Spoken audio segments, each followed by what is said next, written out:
Hey there, race fans. Welcome to the Last Lap Live. I'm Brian Smith. This is Shelly, this guy, and we made it back for another week. This is our second show. So that's good, at least. They kept us hanging around for another week. Good or bad. Good or bad, we'll see. You look at it. We had fun last week. We had Greg and Dwayne on from the Hoserville deal. John Ivey was on. He's always a good time. RJ Willie. Yep, learned some interesting stuff about them guys. Definitely. Learned some stuff about audio and video and what we can do and what we can't do, that kind of stuff. Hopefully the show will continue to get better. I know I'm a little more comfortable this week because I kind of knew what I was getting in for this week, and last week I didn't know. So we'll get a little better as we go, hopefully. Love that opening music there by Rewire Media. I've been stuck in my head all week. It is good. I like it. My girls are Nice whistling it and humming sound. it. Right, exactly. Yeah, I like it. So, with no racing yet, there's not a whole lot to talk about as far as this opening segment, but I suppose we can come up with a few things. Yeah. We can start with the weather. It looks like it's going to be cold for a while, so Pennsylvania's supposed to start this weekend. We'll see how that goes. They're always way earlier than us, but My daughter just dropped into Seattle on Saturday, and cold and rain. Well, Seattle, you know. Shout out to Lindsay in Seattle. let's go with that. You had an empty nest. I I saw do. you complaining about having an empty nest. You're not used to that. Not loving it. Your son Chris and Yeah, Christopher's in Vegas waiting for the Canaric 29 to get rolling again tomorrow night in Las Vegas for the next couple nights. I think they race. And Lindsay's taking a trip down the coast with her cousin Abby. out west where it's warm. Yeah, it's not really though. It was 5 yesterday morning here, so It it's got to be warmer definitely than was that. warmer than that, Yeah. but not. I don't know what she was thinking. Portland and Seattle to start out. Somewhere different. I like beachy and tropical, but I may have to apologize. I might sneeze, and I'm a little groggy. My 11-year-old this morning was a little sick, and she sleeps on the top bunk, and we have a trundle bed underneath that with my youngest daughter. So it was an interesting morning this morning oh no. at about 4 o'clock. But so we blew up a house. You wanna did? Talk interesting. Yeah, we had a house blow up over the weekend. yeah, that was Yeah. it was an interesting week as far as Yeah. that goes. We So when you get that text and it says, "I blew up the house," and you text back and you say, "What exactly does that mean?" It means you blew up the house. For those of you who don't know, Rich and Shelly, they just bought a rental here in Fremont, and Rich was working on it with a map torch. He was working on the boiler, Yep. soldering a joint, and the torch malfunctioned and basically lit up in his hand, and he took off running. And I'm pretty sure that he was doing the slow motion MacGyver deal as he's running out with the explosion behind him. I'm sure that's how it went, but destroyed the house. And I was in that house. I was talking to him. I was in the basement where that went off at probably 3 o'clock, and I think that happened somewhere between 4 and 5 o'clock. Yeah, So I think so. it was a scary deal. We have coming up here in a couple weeks. One of our guests actually is sponsoring a team that I'm going to play on, the 3-on-3 basketball tournament to benefit the Fast Series. Yep. Chris Andrews, he is your team sponsor since he tells me he has no athletic ability and he did not want to, get out there and I don't know who he thought he sponsored, but I'm definitely not he a didn't care basketball as long player. as he was one of my first teams my first guys is be like, oh, I'll do it, and then pretty soon he starts like backpedaling, like, is there gonna be a lot of people there?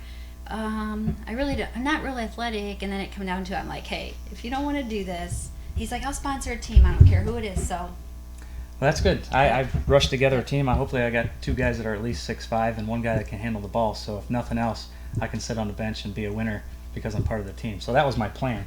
We'll see how that Lindsay's goes got out. Blaney. Lindsay and Blaney are playing together, so she thinks she's got this hands down.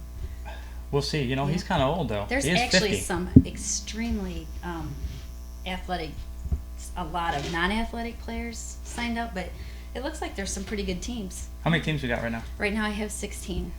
And how many open for? The rec said to get at least 16, but with our time that we have going on, if anybody else wants to sign up, we can fit them in. We wanted to at least get 16. Realistically, we thought 16 was a number we could hit it right away. So if anybody's wanting to sign up, get with me. There's room. And when is it exactly? When's it taking place? Sunday, March 30th. We're going to start at noon, and we're going to play till 4 o'clock until we have a winner.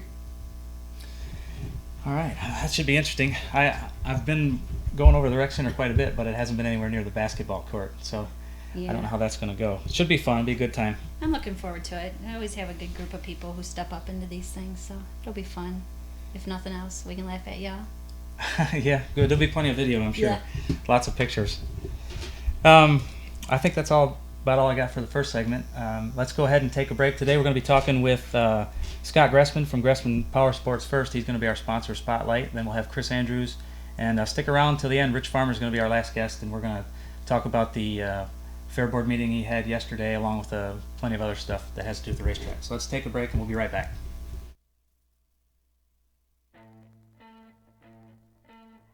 To all the girlfriends out there who just wanted to try a chicken wing, who just wanted one of our nachos, and who said things like, "I'm fine," when we're ordering chili cheese fries. Sorry, but you're gonna have to get your own. Chili cheese fries and Chipotle Ranch chicken, grilled inside a tortilla so you don't have to share. Taco Bell's newest loaded grillers, appetizers for just $1.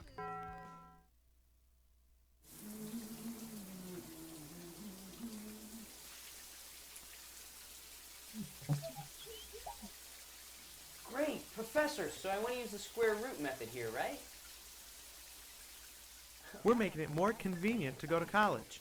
Learn on your own terms at Terra State Community College, with day, evening, weekend, and online classes that make college work around your life. Register now at terra.edu. Okay, cool. Towel? Welcome back to the Last Lap Live. I'm Brian Smith. Shelly, this guy down there in the end, and our first guest is Scott Gressman from Gressman Power Sports. Welcome to the show. Thanks for having me. We've been going through in this last minute here what's comfortable. So he's trying to figure out where his hands are at, if he's got any boogers on his nose or anything like that. So No cigarette. yeah, you probably could have. You could have had a cigarette. This is on TV, so if that would have made you more comfortable, it wouldn't have been a problem. Yeah, but my grandma was probably watching. Oh, so okay. Now, Then there's she that. knows, so. I think that was Oh, just shoot. that was just a shout out to your grandma. I see how you did that. My You grandma. snuck that right in there. So let's first things first. Let's do the sponsor spotlight deal. You're the owner operator of Gressman Power Sports. Yes, sir. Steve, you want to go ahead and run that and just tell us a little bit about your business, how you got started, who you got working for you, that kind of thing. 1997, we officially opened. Didn't really do a whole lot of race car stuff until probably early 2000. Originally intended to get into, performance boats and whatnot. That's kind of, my background as a kid. Tooling up boats, and with my partner and I at the time, my boss's son, we kind of partnered up with all of our boat stuff and made it a little cheaper for us. And next thing you know, we just started doing sprint cars. I think being in, the town of Fremont, you've got Fremont Speedway in the back door, which opened back up. I think the first year we were kind of getting into performance stuff. And with Attica, I think just all the work was there, and that's kind of the direction we went. It's just you really start off doing what's coming in the door, and you can't really always just decide what you want to do. And we're probably 70% sprint cars, I think. Wow. And who was your first customer there with the sprint car stuff? I believe this was a trivia question at one time. Yeah, there was on actually Facebook. two of them, 305 and 410. Dustin Keegan, I told that story on the radio show the other day. Knew Donnie from another, from my previous job. Donnie worked at Garvin Truck Service, and we had bought a lot of stuff from there for Unilines, the company I worked for. And the Keegans are notorious for racing, so I just realized they're both Keegans, 305s and 410s. There's a lot of them around. Population Jody. explosion. Yeah. Yep. So, long story short, Donnie got us involved to build Dustin a 305. That's our first sprint car motor. And I want to say probably 2 years after that, Jody Keegan come walking in the door, and that's kind of a funny story too. Jody had called and said, "Hey, you interested in doing my 410? We see your 305 stuff run. You guys seem to do all right." "Oh yeah, sure, Jody, no problem." So he shows up, drops it off, and we're standing there looking at it. And I've never been that close to a 410, and There's Jody's 410 there on the screen, by the way. As a matter of fact, that is Jody's 410. And so he drops this thing off, and I'm looking it over just in awe. There's there's parts on this thing that I have no idea what they are. I mean, I know, but I don't know how it all works. And Jody asks, you know, well, what do you think? Can you do it? Well, absolutely, Jody. You know, we'll get this thing rolling. And as soon as he walks out the door, I'm pulling my hair out of my head, thinking what I get myself into, and it's been quite the learning curve from there. So those are our first 2 customers. I think I came in probably around I think it was 2000. I think Dustin had me come over, and that was the original Race Getter, which is the pet name that we call the engine that's normally in my race car. That was a 305 at the time, and it had stock heads on it, and they were cracked, and I think that's when we first got together. Now I've known you for 14 years through that. So yeah, that's way back. That's when we were basically scrounging through the shop trying to find water fittings, going up to C&W. It didn't matter if they were brass or steel. It was whatever it took back then to get like your stuff running. You've grown a lot since then. It was just really a dirty old machine shop when you first got in there with a few, you know, mills and that sort of thing. And now watching that video there, it's a clean, nice. Everything's pretty fancy, new dyno and all the CNC stuff. I think from my perspective, I still feel like I'm very fresh off the other side of the counter. So, you know, some of these sprint car engine bills are, you know, they're pretty sizey, and you know, the parts bill is a big part of the bill, and there's nothing an engine shop can do about it. But when a guy comes in and spends that kind of money, you know, for motor maintenance or his motor program, and if I was in his shoes, you know, I wouldn't want to see the guy that owns a shop driving a Cadillac or a Ferrari or something. I want to see, you know, hey, I'm spending a decent amount of money on my engine projects, and you know, they can all be proud that, you know, we got a nice clean facility and everything's done in house, and you know, we appreciate working in something like that. And I think the guy on the other side of the counter appreciates that too. So. Right. So how many guys got working out there for you? There's 3 of us. Myself, Josh Burdett, and my cousin Brian Nickel. Josh has been with me for, I'm gonna say probably 2004, maybe late 2003. That young man has seriously stepped up to the plate in the last couple years. Guys calling the shop are generally talking to Josh. I'll be honest, I have assembled probably 2 motors in the last, I'm going to say 18 months. Josh assembles everything.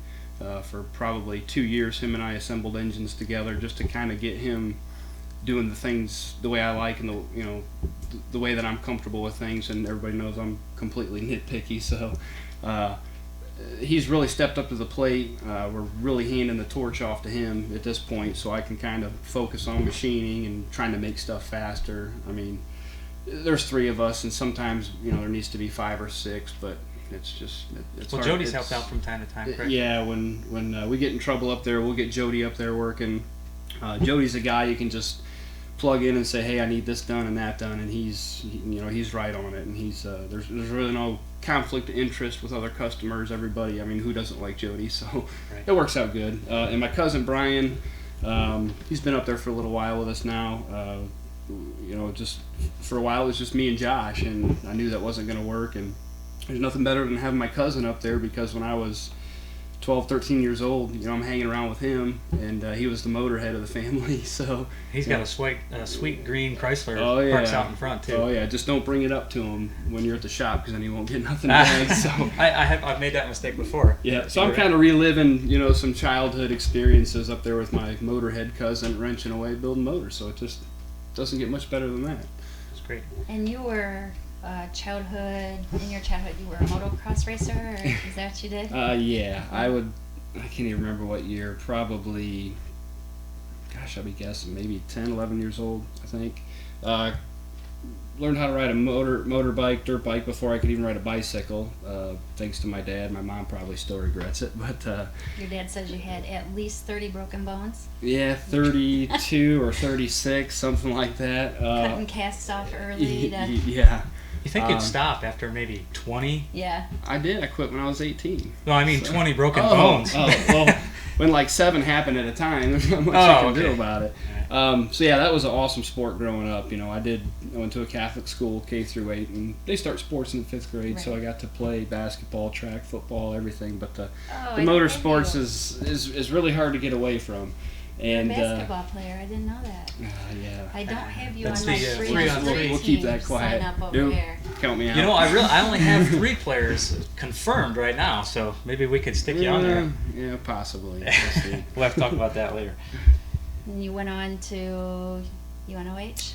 Yeah, raced motocross till I was 17, 18 years old, and at that point it was, getting out of high school, and, Dad kind of gave me the opportunity to go to school to do something I like, which was diesel engines, heavy equipment, hydraulics, basically what I was doing at the time for a living, and it's just time to hang up the sports and hobbies and, kind of move on and You get serious. must have been super motivated because you did their 2-year program in, I'm thinking, 11 months. Yeah. Took my son 3 years to do that Did 2-year it? program. He liked it down there so much, he decided he'd stay and hang out. It was hard to walk away from there. I remember, I lived with 7 guys. Those have you been down to the dorms? Yeah, I have. It's grown. Was it SP or CP that he stayed in? Ah, CP is where the poor guys like myself, and the wrench guys went, and then the SP was for all the business people. And I'm pretty sure it must have been the poor guy Okay, area. okay. Yeah. But He didn't like it that much. I think that's why it took him so long. He strung it out longer than what needed to be, but there were 7 of us living in our dorm, and I think 5 or 6 of us were all pretty. We got down there with the anticipation of, doing the 2-year class, and I realized really quick that I liked being home. Yeah. I liked my my day job. I just liked being home. It was simple as that, and not that we didn't have a good time down there Right. or anything, but we came home on the weekends and worked, and that's how we funded operations throughout the week at college because our parents weren't very fruitful to us because Right. they were paying our I get tuition. that. And And it's not a cheap place to go to school. no, at all, it's by not. no means. It's not. I mean, I even look back and reflect on the cost today of what was spent back then, and it still blows my mind. But the group of guys I was with in school were all motivated, and we went down and talked to whoever in the college and asked if we could double classes, and I think one session we actually tripled classes, so it was 10 or 11 months we were out of there. And That's the way to do it. If You you, know, can you're- do it that way. yeah, Because you're- it's no fun in Lima. There's not a lot outside of. well, yeah, not when you're under 21 No, either. So not a lot going on down Your there. family's up here too. So yeah.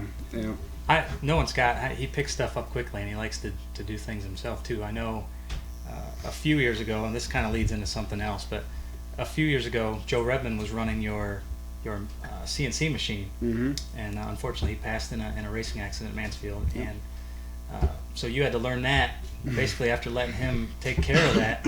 So just got after it and learned how to run that CNC machine. Well, you get to know a lot of good people coming in out of your business all the time, and I know Oh, absolutely. the Redman family is one of those, and Joe's dad Bruce just passed away here this Yep, week. So, unfortunately, yes. Very unexpected. right. I guess I'm still having a hard time with that. Joe passed in 2006.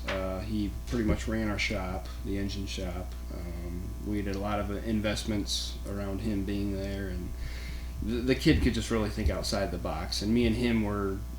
It's funny, we worked together, but we were like our own worst enemies. We were fighting to see who could stay the latest, work the hardest, work the longest, and since Joe's been gone, I've been having a hard time coming to grips with everything. And now with Bruce, it's just Redman Motorsports is like a huge backbone, to our business outside of just being friends with them. I mean, Bruce has gave us so many opportunities that I can't even begin to describe. And losing him unexpectedly was definitely a kick below the waist, man. So. Yeah, I know you guys were good friends, and you wanted to mention that. Yeah, so well, thanks just for bringing that up. condolences Thank to you. their family. Absolutely. On a little different note, you've got 2 kids now. When I first met you, you didn't have any kids, and that first one really changed you. I think it just completely changed your outlook on life. There was times when, like you said, with Joe, you were at the shop until whenever stuff got done, and then some after, and then suddenly when your daughter was born, things changed a little bit. And your priorities did, like it Yeah. does with everybody. So I know what's changed now with your son. Probably less coyote hunting, I guess. No, honestly, that's probably the biggest. Went from the day I got married, my dad told me, look, man, this, 6 o'clock in the morning until 12 o'clock at night, 2 o'clock at night working at the shop, that stuff's got to stop. And it did. Physically, the day I got married, it's an 8 to 5 job. And then when Riley came along, it was nothing really changed. I'm home. You just kind of start thinking about life way different. And you still had some fun time. The baby's in bed or taking a nap or going to bed at 7:30 was Just great. get better at I planning miss things. those days. Yeah. Yeah, exactly. And when the second one come along, man, they are just that's a handful. So we've never went out and did a whole lot of stuff ourselves. Michelle and I, I guess everybody probably knows I'm like the world's biggest hermit. So having Keegan was I don't want to say it slowed everything down. We pretty much hang out as a family every single night, and you don't really have a whole lot of time to yourself, and that is an awesome thing. Yeah. I love it. I wouldn't have it any other way. Right, 3 kids myself. I know there's always something there's It's- always time they can fill It's out. definitely the highlight of life. And I don't know Spending if time Michelle. with your kids. Oh, absolutely. Always. And I don't know if Michelle's told you she always wanted 3 kids, and I thought 2 is perfect. We have a boy and we have a girl. It doesn't get any better than that. And now we're 2.5 years into She's getting the Keegan, itch. and we both had talked about, man, a third would be I miss the baby Yeah, days. you already got it right on the second time though. I missed 3 times. Johnny I last week was Yeah. on. He Missed missed all of 4 them. times. Yeah. Mark Keegan took him, I think, 4 times or 4 or 5 times 5, yeah. to finally get it right. I've stopped. I'm definitely not going to try that again because apparently I can only make the pattern in front of me. My So- my aunt and uncle went through that.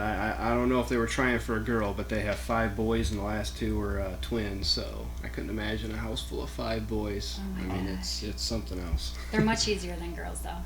Boys yeah, are. I yeah, think I have one of each, and I can see although that. Lindsay's super chill, but You do have some awesome kids. I for think sure. I like them. I want to keep them, and now I've got that whole empty nest thing going on. So Yeah, look, they're in Vegas. Well, Chris is in Vegas. So what are we and- doing here? Yeah, no kidding. I'm I not got- sure. Rich Farmer, what are we doing here?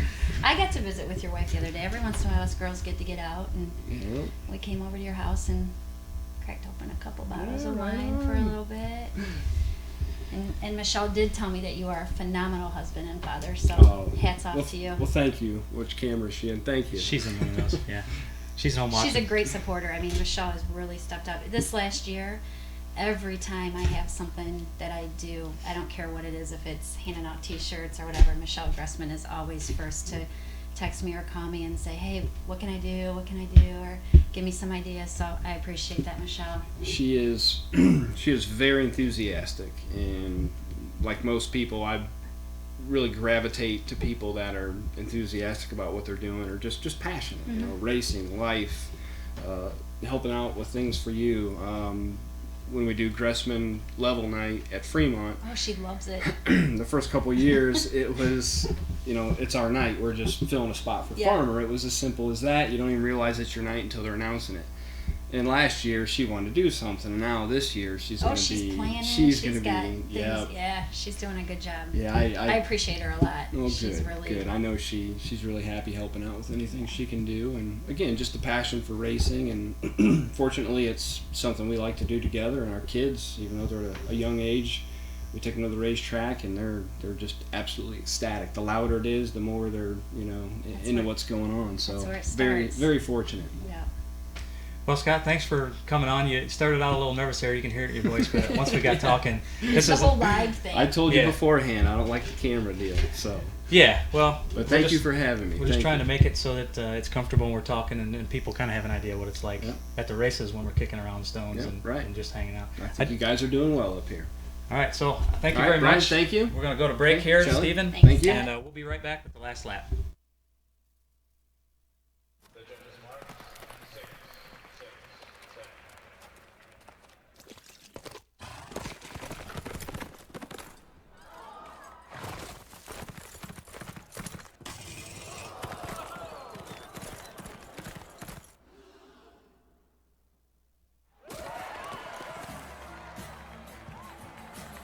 If you're on a diet of taking it up a notch, That was some mighty fine ride. drink Diet Dew, the only diet with dew in it. Here we go. Napa know-how? Helps you do the job right. Try it. Make sure factory timing marks line up correctly. Okay. And inspect the cam and crank seals. But what if I have a really big project? Frank, need the know-it-all. I know axles, radiators, brake systems, starters, come on! Compressors, electrical systems, bring it! Thanks, Frank. You know we have keychains too.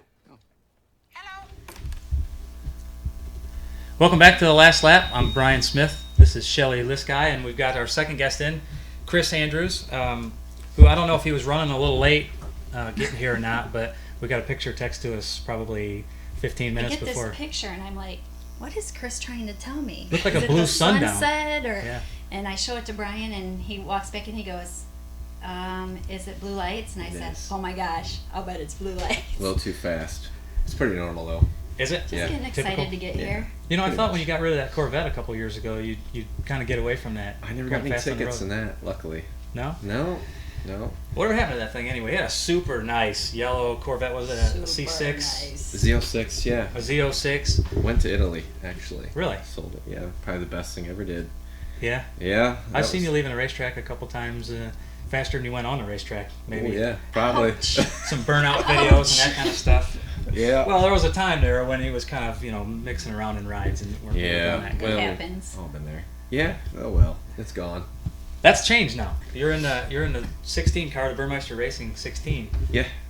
Got some stuff there to show. Steven would play that, and tell us a little bit about that deal. You got in there. This is the second year. This will be the past year. third year. This will be the third year. Brian Sabito moved on to the Hammer car back in early 2012, and we were sitting at breakfast one day, and he said that basically he was gonna go do this deal with Hammers. So I kind of perked up, thinking at the time I didn't have a ride, and this was January. I thought, well, I'd at least try to give it a shot, and the first year went pretty well. I think we had maybe one win, but quite a few top fives last year, a couple wins, and this year we've really worked hard in the shop. More Mikey than me, but we pretty much started with all new everything, and hopefully it starts out to be a good year. So you get up to the shop much? They're actually not that far from me. They're like 2 blocks. Yeah. You're in Sandusky, right? Yeah, I get up there as much as I can, maybe put my belts in and get that seat in, but I stop in every once in a while and Squeeze it in between yeah. Key West and try to wherever else he's happens to be traveling to. make it look like I'm trying in the Yeah. off season, right? But no, everything's going pretty good, and I think it should be a pretty good year. Last year we got some really good momentum going towards the end of the year. Picked up an All-Star, your first All-Star win. Yep, I did that, and figured some things out with these new tires. Finally, we're back on Hoosiers. But hopefully it should be a good year. I hope. Mikey's been practicing too. Mikey Summers, he was down in Florida Yep. with Brian Sabito helping out on the Ray Marshall Yes. car. Yep. So he's going to be in mid-season form. Yep, we actually stopped down there and saw them one night, and they were on pretty good. So hopefully we can steal some of that information that made them go fast. So. I got a story about you getting in that ride. When I heard that Brian was going to be out of it, of course I wanted to try and get in it too. Uh-huh. But we're good friends with the Burmeisters, my wife and I and family, and they told you that they didn't want to release anything. They didn't want to have it on Facebook or anything. And they sent me a text because you had put up on Facebook that you were going to be having some fun this summer. So people started figuring it was in that 16 car, and they called me and said, do us a favor, text Chris or call Chris and tell him that we're really mad about you putting something up on Facebook. Yeah. We had a great laugh at your Oh, yeah. expense. I thought maybe you were a little nervous about that when it first... No, well, yeah. I met them at first. I had I had never really known them prior to actually meeting with them. I've seen them around the pits, and of course everybody's heard Mikey. He likes to yell a little bit every now and then, but they're really, really good people. And there's only a few car owners that you could really mesh with, and I think they're one in a million. You see all these guys come and go with all these car owners, and it's just common practice. And I'd like to see myself with these guys for quite a while. And you nailed it with them guys. They're loyal. Yes. It's not where you have to go. You've done this a long time. You go and you start getting that feeling like something's not feeling right, and you're thinking your car owner's shopping around, and you just don't get that with them. They're just solid.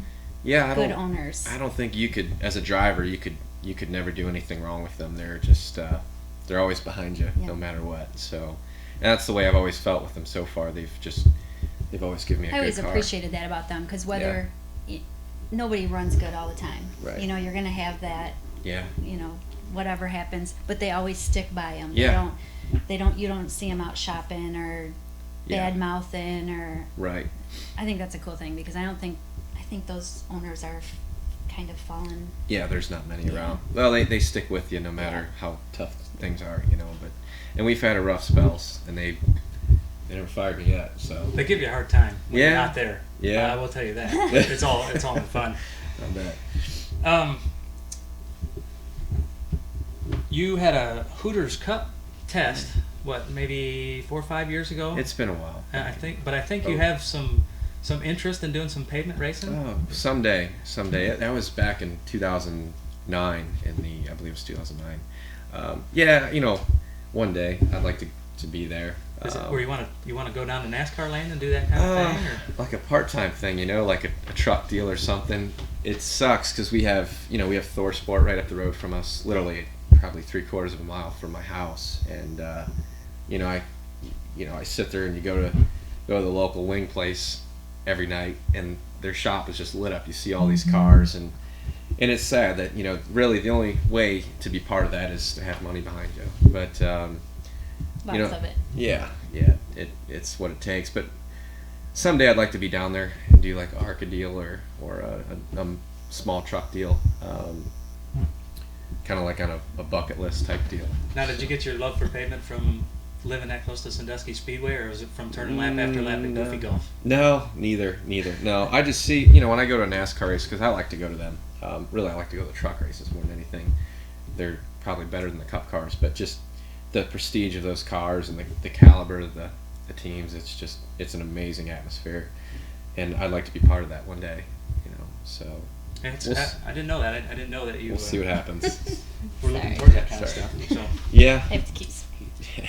Yeah, you're the only Stage one. fright. You're the only one today that's done that. Yep. So Right. you can put your hands in your pockets. You want to whatever. just duct tape them down, Do a nice or little what? pose. We can build like a pit window right here if you want to, so we can stand there and talk. If that makes the drivers more comfortable, maybe we'll have to Here, do let's that. get a table. It's just a little. It awkward happens. for We're me. still working on it. Yeah. Working Yeah. out the bugs. There's still that pounding noise. We're working on all the sound and all that. We'll get it eventually. Sure.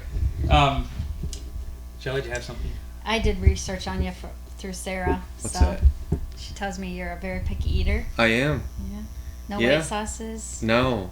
No. Yeah, pretty plain. Anything else that your fans might not know about you? This is the embarrassing part. This is what we really want to know. We want to know about you, not about all the racing stuff. And Yeah, well, no, I'm pretty straightforward, cut and dry. Yeah. No, I'll leave it to you if you find something out about me. I'm not going to tell well, you. don't do that because we will come up with something. Yeah, we'll skip this part. Have right? you rode the Top Fuel Dragster? Oh, I don't like. No, I don't like roller coasters. That was her one point to me, that you'll strap in one of those Yeah. wing sprint cars, but you won't touch a roller coaster. No, I'm not into those. I'm Any not in particular control. I'm not in control. You got to be the driver. Gotta be. I totally get that. Yeah. I can handle that with my girls if we go to Cedar Point, but I want to sit in the front seat, so at least I feel like I'm the driver. Yeah. You know what I mean? It's tough. I got my fill when I was a kid, and I didn't like it back then, so we don't need to revisit that. So what do you do for a living? Obviously, you're not racing for a living. So what do you got going on there? Well, we just have a small business. We specialize in just older Peterbilt and Kenworth trucks.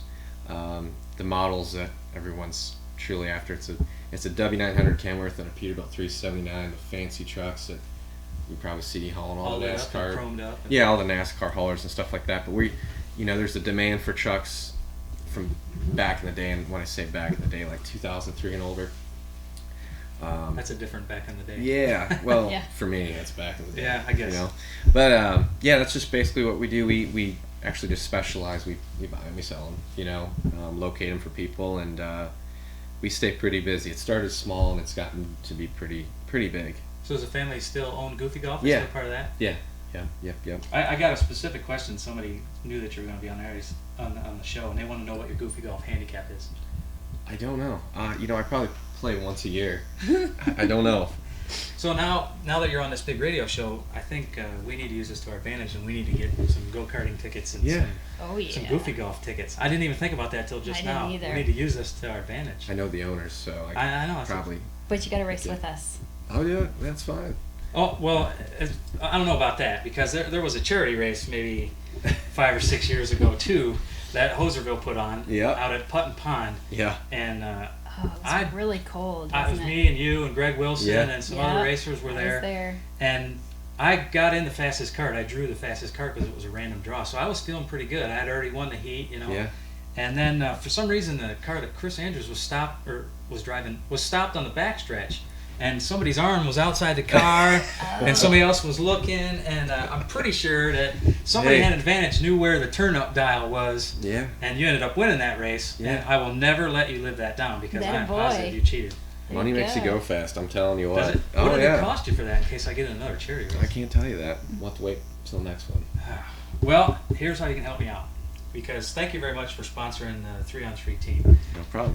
This is your team, by the way. Is this? Myself, is your team. It would have been Clay Kirchenbauer, but he hurt his knee, so he's not going to play.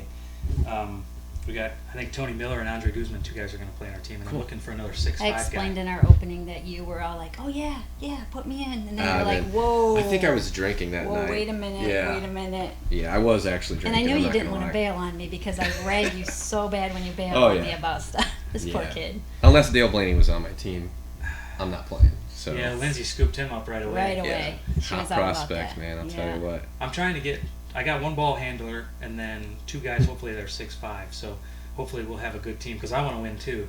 But this is how you can help. You spent the money to win that Goofy Golf race or that Putton Pond race. So maybe you can spend a little extra money, throw it in there, and maybe we can get a couple fouls on the other team. We can do whatever it takes. Okay. You're gonna come out and support your team, right? Absolutely. Definitely. This is all just between you and me, though. We won't let anybody else know that. Probably won't. It's all top void secret. that out. Yeah. Right. We'll edit that later. All right. Well, is there anything else that you want to talk about, Shelly? No. I think. I don't think so. No. I know a lot of people probably don't know this. Chris isn't just another pretty face. He's actually extremely smart. I know you're a very smart businessman. I hear you on the phone all the time with farmer wanting to buy up this or that. So I respect that. You probably could have taken all your money and went racing and blew it all away, but you decided to invest and do some fun smart things. Move. Yeah. One day, we'll be able to do some more fun things that we want to do. So. Not many people your age would think, No. if you have this opportunity and you want to race, you're going to go race. Yeah. But you went the other route and found a way to have someone else. Best of the both worlds, I guess.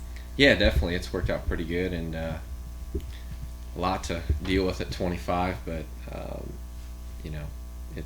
it's still fun to me. Yeah. I like waking up every day doing this. So. Just 25. No wonder back in the day was back in the day.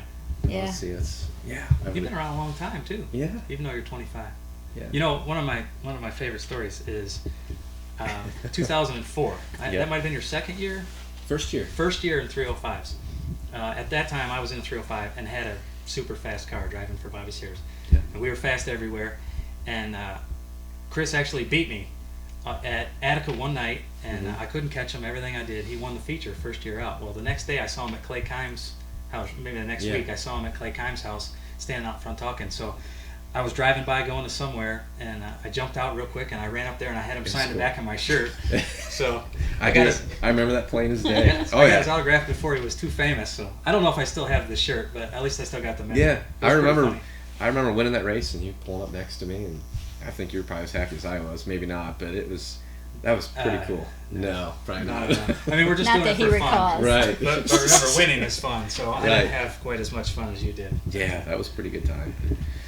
See what happens now. So.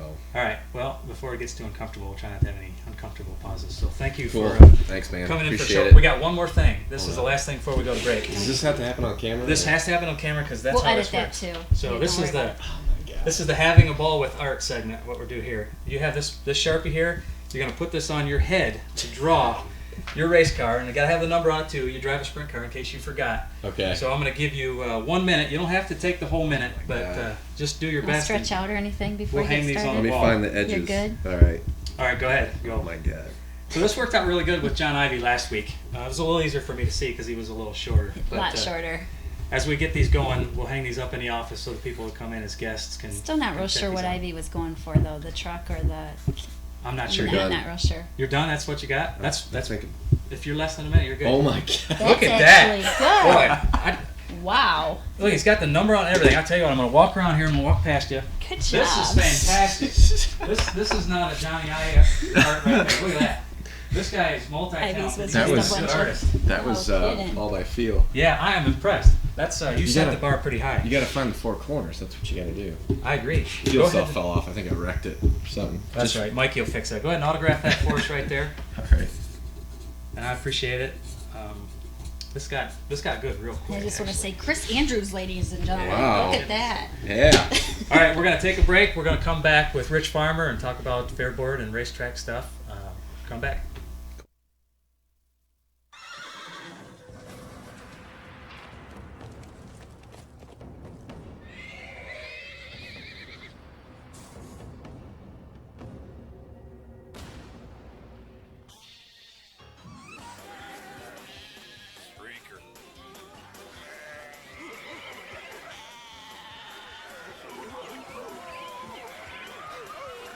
Didn't need to see that. Nope. Fremont Speedway, the track that action built, located in the Sandusky County Fairgrounds just south of Ohio Turnpike exit 91 and US 20, features fire-breathing, high-flying sprint cars and door-banging dirt trucks every Saturday night. NASCAR drivers like Tony Stewart and Jeff Gordon have competed at Fremont Speedway. For a fun, exciting night of racing that won't break the family bank, coming out the Fremont Speedway. Go to FremontOHSpeedway.com for schedule events, times, and ticket prices, or like Fremont Speedway on Facebook or follow us on Twitter. Fremont Speedway, the track that action built. You look like a schoolboy. All right, welcome back to the last lap. This is I'm Smith, and this is Shelly Liskey, and we're back with the promoter of Fremont Speedway, Rich Farmer. Got some interesting things to talk about with him. Hopefully he's got some interesting answers. Let's first talk about the explosion you had the other day.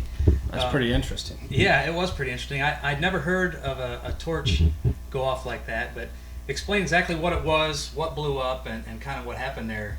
Well, it was one of those smaller MAP gas torches, you know, they're like 4 inches around, a foot tall, and brand new. Had just bought it, and about 20 minutes before I'd bought the tank and the torch head, and I was in a rental house that we had acquired at 1 o'clock in the afternoon, and was soldering a joint for a baseboard boiler heat, and it burst into flames and eventually blew up, which pretty well killed the house.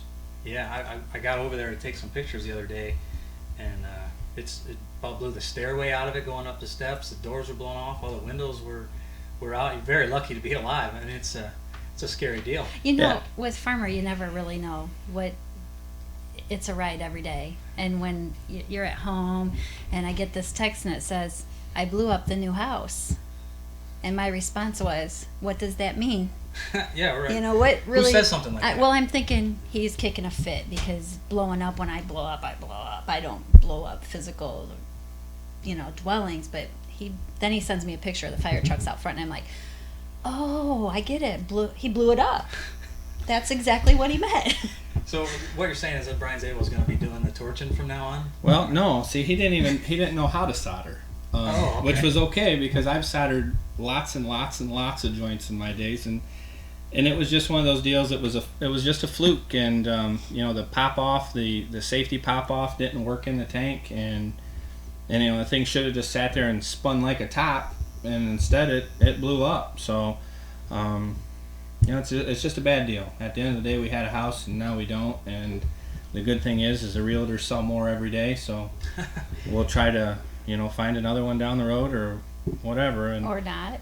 We had a water line freeze at another one of our rentals yesterday, and I called Brian to go take care of it. And I says, by the way, no torches, and he didn't find it quite as funny as I did yet. It was a close one, but that's happens every day to some people. Well, that's good. We're glad you can look at YouTube and find some of them things exploding. It's pretty interesting. But I don't need to see it. I was well, there. not you. I was there. I pretty much. I actually think for the first time ever, I seen this man at a loss for words. We go over to my brother's basketball game Friday night, and he's just sitting there with this like blank look on his face, and it was a 2-point game, the whole game, and I'm thinking, I kept saying, "Are you bored? Are you bored?" And he's like, "I blew up a house." It just, I blew up a house. Yeah, I'm the guy that no matter what, you got the answer. Right, wrong, or indifferent. You have some kind of an answer. You think, well, we'll do this, and this will work out. And And then for the first day and a half, I was just like, well, blew up a house. It's kind of not something that happens every day in my world. I mean, we have a lot of fun, and I don't think it's ever boring, but Never boring. that one there, I think, tops the cake. Try and keep down on the pyrotechnics when you're having fun. Yeah. I used to, we used to have some pretty good parties out to Michael's, and I'd blow up beach balls with oxyacetylene and some pretty cool stuff, and now it's this here it wasn't near as fun. It wasn't that cool. Yeah. Well, talk about some other thing here that has blown up in the past, and hopefully it's not blowing up now. But maybe a couple months ago, there was a rumor started and kind of exploded really quickly that Kroger was going to buy the parking lot across from the fairgrounds. They were going to put their store in there, and then it got real emotional, and everybody thought the races and the fairs were going away, and all that kind of thing. And that all kind of died down relatively quickly, and then at a certain point, it was a dead issue. The fair board had announced that wasn't gonna happen for now. And then just recently, within the last week or so, 2 weeks, it kind of cropped back up, and you had a private meeting with the fair board on Monday night, last night. And so just kind of tell us a little bit what happened there. Well, the old issue compared to the new issue, first of all, are nothing even remotely the same, other than the fact that it's still Kroger's wanting to buy a parking lot. The old issue would have been very devastating for the racetrack. Would have been devastating for the county fair. It would have been, other than the money, there would have been nothing good that could have come of it, of the previous one. This one here it's a whole different deal. There's a lot more dynamics to it, and there's things that can become very positive. And the members of the fair board that I met with the other day, they give me their word, and they swore that as long as they had a vote in the matter, that the racetrack would be here to stay. And we talked about extending the contract that we currently have further out to kind of show that that they're serious about this and so forth. And I know Harold put a statement out today that that there is they're talking. It's a long ways from a done deal, from what I've been told and what I've seen. And if it did come to fruition, I've seen the things that they had demanded of Kroger's, or suggested, I should say, and Fremont Speedway's longevity is a very good part of that plan. So, I don't know every detail, so I'm not going to say that I'm 100% for this thing or against it at this point. I'm neutral. I want to see how everything comes together and so forth. And like I told them guys is, you got to stop somewhere. You can't, if Lowe's I guess Lowe's is a bad example. They got a pretty nice store, but if a Menards or a Home Depot or somebody else comes along, you got to draw the line somewhere and say, well, I'm sorry, we don't have any ground for sale, or whatever the case might be. And then it'd be nice to see a plan, even though it's not technically our money by any means, but we are, we buy a membership just like 1,300 other people do. And, I think everybody somewhat deserves the ability to see that there's going to be financial responsibility that comes with this money to keep the fair and the racetrack, stable for generations to come, using their own words. So hopefully everything works out. And like I said, at the end of the day, they have sworn to me that we're in good shape, and they've sworn to me that as long as I want to run a racetrack, we'll be there. So now, was this meeting with the whole fair board, or was this just parts of the fair board? This was the contract committee is who I met with the other day. Was the contract committee, because we discussed extending our current contract. And so there's a lot of things to go on, and they did mention that we would get an opportunity to meet with the Kroger people. So you haven't had any contact with the Kroger people yet? No, zero contact with the Kroger people. Okay. Is there any, have they given any information on what's going to happen with the parking lot? Like, is there a store going to go there? Where the store's going to go? What's going to happen with different ground around the place? Any of that you can talk about? I haven't seen a drawing or anything, but the store would go on the corner there of North and State Route 53. It would consume that corner. The campgrounds will stay exactly where it is, unchanged, or relatively unchanged, if anything slightly improved. Parking would go in the area behind the Fremont Fence Company. So essentially, for Fremont Speedway's concern, or even the fair's concern, the parking It goes from being on the, like if you're standing at the fence and you're looking across the street towards the highway, instead of parking on your left hand, you're going to park on your right hand. You know, and it'll be well lit. It'll, you know, it's going to have everything that we have now. It's just going to be a little bit to the east of it. So like I said, and that wasn't part of the original plan. That was not nowhere ever talked about in the original plan. So that's a huge, you know, a huge plus. You know, they don't lose parking. They're not parking down below the hill in the flooded areas and all that kind of stuff. So there's, you know, that's a positive, and there's some stuff that, like I say, if everything comes out the way it sounds it'll come out, I think it'll be a positive at the end of the day. But obviously after last time we're all a little skeptic. Right, like I said, there's a lot of emotion, people involved with the racetrack, and race fans are, you know, tenacious when it comes to keeping their racetracks. When people don't care, we lose racetracks. So a lot of people, they get excited when they don't know the facts about everything going on. When do you think that the most important information will be coming out to where the public's going to know it, to know those exact plans, where stuff's going to go, how much money that's they're bringing in to pay for stuff, all those things that people want to know? Well, you know, the board is a private board, so I don't know that it'll ever become 100% public as far as how much money or this or that. But at the end of the day, when you sell or buy real estate, it's published.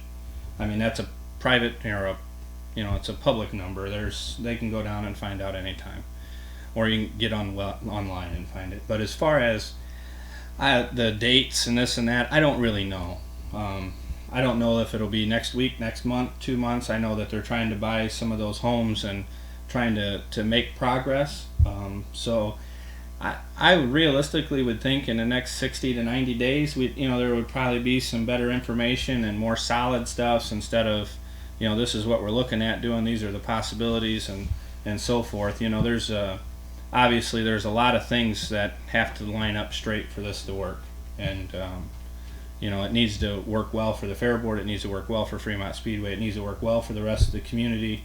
I think the last time that the Fair Board, that this stuff was going on, I think the Fair Board realized very quickly that the Fremont Speedway and Sandusky County Fair as a whole has a whole bunch of supporters that are willing to voice their opinions, willing to step up and try to help and do different things. I mean, some people take a piss poor way of showing their support, and they say things that they shouldn't say, and they act on emotion, which is in our sport is something that happens all the time. So we're a little more adjusted to that than the general public maybe, but I think everybody should just kind of get educated, show up at the meetings, ask questions, but do it in a way that is proper. Don't show up and make everybody that comes out on Saturday night look like an idiot. Show up, be respectful, ask questions. If you do the right thing and you talk to them right, you're going to get treated right at the end of the day. It's a mutual deal, and we just hope it all works out, and we want to see Fremont Speedway there for the next 64 years, so we're going to do what we can to make sure that happens. And it really shouldn't get down to community involvement waiting until it gets to this point. That, in my opinion, those meetings are once a month. It seems like nobody wants to come out. We all made a commitment the last time this thing blew up that people are going to get involved. We're going to be at Fair Board meetings. I've been to Fair Board meetings. I've seen 2 other women there that were at the original meeting.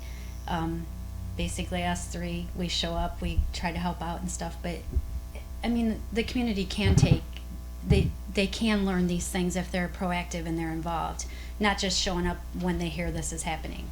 How much talk do you have with the Fair Board just on a normal basis? Just what kind of relationship do you have with them between the racetrack and the Fair Board? Not that they're separate entities really, but... Well, it just depends. I mean, in the summer months, obviously, we have more interaction than what we do in the winter months. We do joint advertising together. We put the functions that they have on our weekly schedules, and then when they run ads, they put, our website, and they put some advertising out jointly with us. It's something that Martin J. and myself has worked, really hard on in the last couple of years to try to, when you buy an ad space on whatever, whether it be one of our schedule cards or a newspaper ad, you pay for the ad space, not the lines and the creation within the space. You pay for that space. So we work it to where we do some joint advertising and that kind of stuff. And I think over the years, the first year was rough. I mean, it was rough because they had, Jim was different than me, and it probably took me a solid year before they realized that Jim wasn't there no more.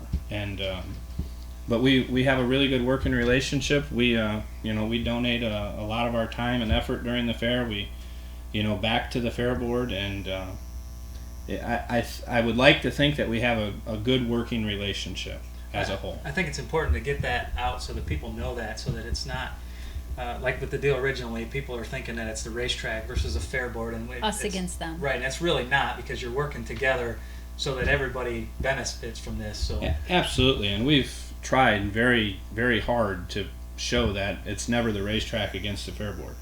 And even in my own personal statements, sometimes don't think as Fremont Speedway. I mean, it's I born and raised in this city, and the fairgrounds is pretty important. I grew up a block and a half away from there, so it's a little different, and you want it to be there, and you want it to be successful. And I've sat in meetings, and I'm not going to sit here and say I agree with everything they do, because I have watched things happen that I don't agree with. That doesn't make it wrong. It just means that I don't agree with it. It's just things that I wouldn't do if it was my checkbook. And but they're working hard, and they're doing what they can, and they all volunteer. But at the end of the day, there needs to be some things adjusted there. They know that the people that are on the executive committee and this kind of thing, they know they need some adjustments. They're not they're not ignorant by any means. They know that some things need changing, and they know that it's going to be there's going to be a little hard time to make those changes. But at the end of the day, in order to be solvent and be there for generations to come, it's going to have to happen. Well, and part of that may be a deal with Kroger. It's important to know that it isn't the fairgrounds and the speedway against Kroger necessarily either, because there could be a way where it could work out well for everybody. So you don't want to just smash that into the ground. As far as I'm concerned with the whole Kroger element, I think Kroger's they have 2 locations, and I don't think our city needs empty buildings. As a personal level, I mean, whether they build anywhere or don't build anywhere, I personally think that this will kill Potter Village. Potter Village is, Kroger's is the anchor store of Potter Village, right. And you got Toffs and the Ace Hardware people recently opened up a store there, and those kind of things. And when we've seen it on the east side, you take the anchor store away, you took Walmart out of the east side, and that place dead. I mean, it killed it. So on that end of things, I don't think our city needs to see any empty buildings sitting around, whether they get a brand new mega structure or not. I'm not a proponent of new. And I understand those buildings are old, but they're, for the money you can build, anything can be fixed, just about. Except for stuff you blow up. Yeah, I was just kind of caught myself fixing something that wasn't fixable. All right, well, that's, I think we got a lot of information there that people can take, that, they can do some research and find out about what the Fair Board does, and they kind of have an idea of what's going on now, at least, so that we don't have a lot of speculation and people getting mad. And there's always the monthly Fair Board meetings that, like Rich said, you can go, be Right. respectful. They're the third Monday of every month at 7:00 at the General Fair Building in the fairgrounds. The race fan people, it's directly behind the Country Kitchen. I mean, it's open to the public, and the key thing to stress is that if you're going to go and you're going to attend, be respectful. Just like you would anywhere. Right, exactly. Well, I'm glad we got that out, but let's talk a little bit about the racetrack and what we're going to have happen this year. I know you got a few things that you're really excited about. I know you're really excited about the Legends race. That's going to be one of the coolest races that we've ever seen, I think. You got a lot of old timers that are coming in, not old timers, but the older guys that have retired that are over 50, correct? Yeah, over 50 and not raced in the last 2 seasons. So that could include a lot of guys like Kenny Jacobs and Mark Keegan and guys like that. Jack Hewitt, don't forget Jack Hewitt. Jack Hewitt, did you ink Jack Hewitt? Is he going to be able to come up? We have yet to ink Jack Hewitt at this time. I know not for lack of effort. There's some people that are really, really trying to get Jack to do it, and even if Jack doesn't want to come up and race, if we can get him up here and have some fun and bring his 2-seater. The coolest thing about this whole deal is everybody's going to be able to come out, and it's going to be fun. And I always said the day that I quit having fun going to a racetrack will be the day I quit going. And you got to be able to have a good time. And we're gonna arrange for a party after the races in the pits. You know, we'll have some food and some stuff down there, and try to encourage fans to come down. And hopefully we can encourage these guys to stay. You know, after the event. You know, not only the older guys, but you know the other teams as well. You know, they can come down, hang out. We'll have a good time and make a night of it. And what's the date on that? June the 7th, our Hall of Fame induction night. Okay, so that's a long day. That starts out early with the induction, which is a great time. I came out to it last year, had a huge crowd, made a couple of the older racers cry, and we didn't make them die, but we made them cry, and you know, they really appreciated getting put into the Hall of Fame. And then obviously we have our regular race night that night, and then the Legends race is going to be. That's going to be a really special day. You know, in that Hall of Fame deal, when you know anybody that hasn't got a chance to come out and watch one of those ceremonies and see the emotion and everything that plays into that, it's you can really see where it hits home with some of these guys, and that deal is beyond cool to me. And who do you have coming into the Hall of Fame this year? I don't have the list in front of me. I know Clay's coming in, L.J. Connors, Harold Kemenos coming in this year. Those are the ones. Those are the only ones I can ever remember off that list. Yeah, you know, it's just there's 10 people that are going in, and it's just every one of them are extremely well deserving, and they have their place, and they've made their place at Fremont. Well, we'll have Randy Mapus on at some point, and he can come in and that tell Legends us a lot race about is that. definitely Rich's baby. This is his You can see focus. your face light up on That thing's my pride and joy. This isn't something he just dreamed up either. This was last year. He's like, I'm going to do this. Mark my word, I'm going to do this. Yeah, and once he says that, it pretty much is all over. Hence the last lap. It takes. This program is 5 years in the works. You know, I've wanted to have this video show and never really got there, and so this is pretty cool. But the Legends race is definitely my pride and joy right now. And that's going to be June 7th in 305s. The guys will be racing 305s. Yeah, 305 cars. And what we've done to kind of help the deal is the first 15 guys that registered cars, we give them $200. Just to do it, because it is a little bit of a hassle for them switching seats, and it costs them money to get cars there and that kind of thing. And we want everybody to have a good time, but we want to put on a race. At the end of the day, we sell tickets to a race, not to a good time. Well, and those guys, there's some racers in there that they want to race. They want to win. I know Mark Keegan, from what I understand, has been working out, and he told you that there's never been a race he hasn't taken seriously, and he's planning on starting now. Yeah, that's exactly what he said. And I'm in my age group, Mark Keegan is about as cool as it gets to us guys. One of my favorites for sure. Yeah. So it'll be really neat to see him in a car again, and these guys it's going to be a race. It's going to be fun, and those, like I said, we appreciate everybody that's put their cars out there, and the first 15 guys are going to walk out of there with $400 no matter what. So it's $400 to start for those first 15 cars. So it'll be cool. Great deal. All right, well, thanks for coming in. We're going to take our last break here, and we'll close the show when we come back. So we'll see you in a few. When it's time to say goodbye to your current vehicle, hop online to BaumanAutoGroup.com or visit the Bauman dealership nearest you. We've been serving the people of Ohio since 1956. With over 800 pre-owned and certified pre-owned vehicles of every make and model at our 6 locations across northern Ohio, finding your next vehicle is easy. And if the vehicle you like isn't nearby, we can bring it to the Bauman store nearest you. Or shop online 24/7 at BaumanAutoGroup.com. Then visit the Bauman dealership in your town. Bauman won't be beat.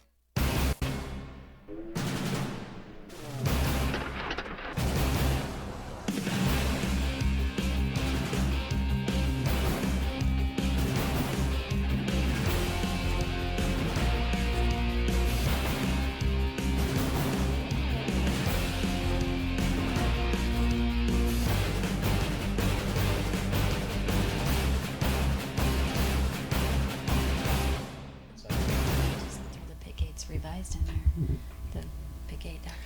Welcome back to the last lap. This is our last segment. We're going to close the show here. We just want to thank some people. Definitely want to thank Chris Andrews for speeding over here as fast as he could and go ahead and taking a ticket. A couple dollars. Cost him a few bucks to get here, but we really appreciate that. Scott Gressman and Rich Farmer for coming in and talking about the Kroger deal and the Legends race and that. I got to thank Chris Kaiser from Kaiser Sound for everything he did here, and we're still working on the sound here. I know we've been banging on the tables a little bit. I think Farmer was the worst. He did quite a bit of but banging there. We're working on it. We'll get that. Each show should get better, hopefully. I want to thank Brian Atulo and Black Swamp Media for helping out with the websites and stuff. And their website Pitgate, they just revised it, so that's online Modernized it some. I think you can get to Twitter and Facebook from it now. Right, It's a lot more like a better. social media site. It's a good deal. Go check that out at pitgate.com. Ross Paulson and the Computer Man, forgot to thank him last week. My fault. He did a lot of work here getting this thing up and running. And Stephen Pocock, obviously, our main man over here. there working the cameras and the sound and making sure that we come back after breaks and letting me know when to come back and all that, because I'm still not a show host, so we're working on that. And we just want you to get ready, because it won't be that long. We'll be watching the Fort Ball 410s, the Fremont Federal Credit Union 305s, and the AAA Ohio Auto Club dirt trucks. So I hope I got all that right. I was going to give a quick shout out. Thank you to the Buckeye Speed Zone and Dwight Allen. They are sponsoring or putting on a little plaque, a little award they're going to give out the first night at Attica. Attica will have a driver, and Dwight's going to come up, and him and Brian Lesky are going to give a plaque the first week at Fremont too, to the driver who best promoted the sport over the off season. So them two got together and kind of did this. Not really sure how it came about, but Dwight's really excited about it, and he's real passionate about some of the things he does. So this is a big deal. He's a promoter for sure. He definitely is, and he's got the plaques out and everything. So that'll be interesting to see. Good deal. Looking forward to seeing that. You can check out the Buckeye Speed Zone Thursday nights, I believe, on WFRO, and Dwight Allen's Racing World on Saturday mornings from 10 to 12, generally on WFIN 1330 out of I think around here Tiffin. you got to catch it on Finley. Finley, Yeah, yes. Finley. But I think you you almost can got to catch get it that on the online. internet. Yeah. I If you can't go get it to on the radio. WFIN or go to WFRO, Yep, you can there's a find out link where there. those two shows are at. So I think I got everybody this time. I want to thank everybody for watching. Like I said, we're doing our best. We're going to keep trying. So just come back next week and check us out. See ya.